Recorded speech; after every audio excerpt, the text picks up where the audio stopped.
Okay, so here's a quick little tip. If you have one of these Hansgrohe faucets from Costco and you ever need to replace that aerator,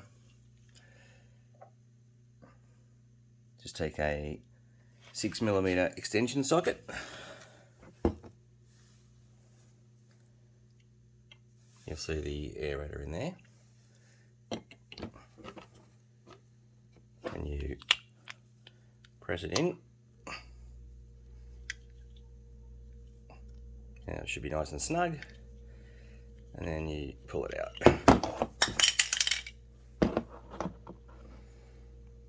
Simple. Then you get the new one, stick it back in.